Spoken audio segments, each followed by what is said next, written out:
Magandang buhay sa lahat mga kagri. Kumusta po ang pinsala ni Umpong sa inyo? Dito mabait pa rin siyang may tuturing, ano? Walang mabait. Si Lord ang mabait. Wala nang buhay yan eh. Yan ay dumadaan lang. Oh. Libre na kasi ang pamimitas oh. Ito po ay rambutan, prongring. Tingnan natin kung mahihinog na ba ito. Nako, ay hindi. Ito yung sinasabi ko sa inyo mga kagaring, nag-4 na kilo oh. Malaki.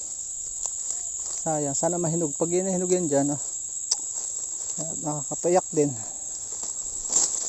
Pero kita nyo naman, be positive lang tayo. At muntik pa matasak.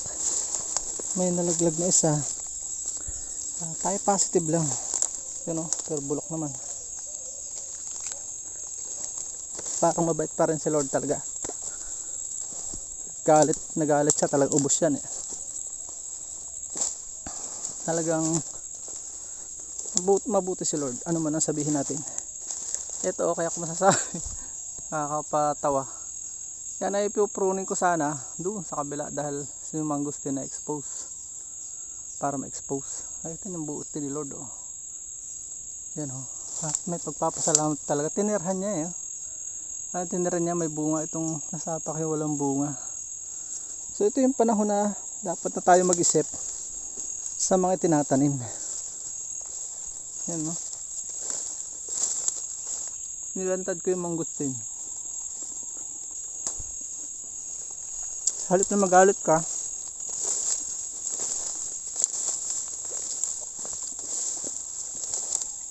magtampo kay Lord, salamatan mo na lang siya.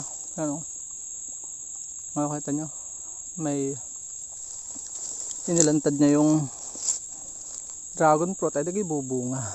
Ganyan tayo dapat nag-interpret ng nangyayari sa buhay. Lalagyan ko ulit yan ng panibago para mas maging malago. Ganda niya no, may expose sa araw, kalago na dyan, bubunga ang dragon fruit.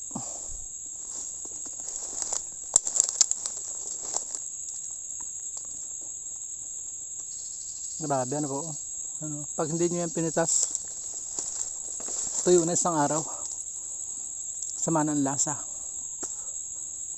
Kailangan pandalas na pitasin. May natara naman, tingnan nyo lang po yung gano'n lang pag-interpret sa mga bagyo, sa lahat ng kalamidad sa buhay. Tingnan nyo lang yung natara para matuto tayo lalong magpasalamat sa Panginoon. Nangamatay ang mga hayop, salamat at buhay tayo. Gano'n lang po ang buhay. May law of the minimum, binabawasan talaga yan. Abono. Nature talaga yan. Bahagi ng nature. At tayo ay nature, human nature. Kaya kabila din tayo sa namamatay. Babawasan. Yun, pasalamatan natin ang Panginoon. Wala tayong pwedeng ihusga sa Diyos.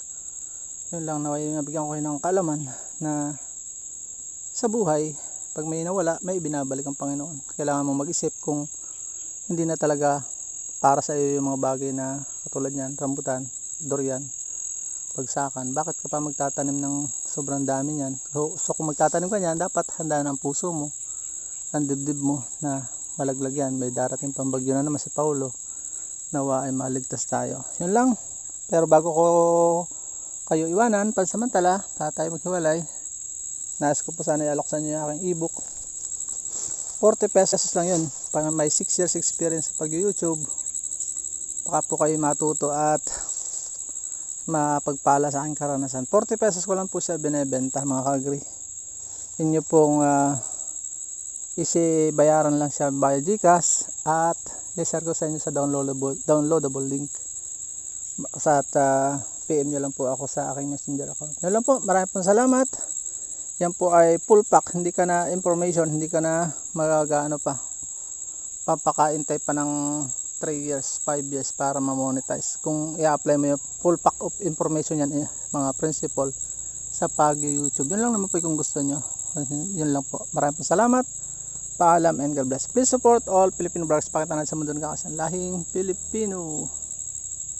Bye-bye po. Ayun, dyan po nagtatapos ang ating munting vlog. Maraming salamat po sa inyong pagsubaybay at panonood sa ating pong channel. Kung bago pa lamang po kayo napadpad sa channel na ito at mahilig kayo sa ganitong klase mga upload, huwag nyo na po kalimutang mag-subscribe at i-hit ang notification bell para updated po kayo sa upcoming nating video. Sana po magkita-kits po tayo sa susunod nating mga vlogs. Maraming salamat po. May God bless you all. Mabuhay. God bless the Philippines. Bye-bye muna po.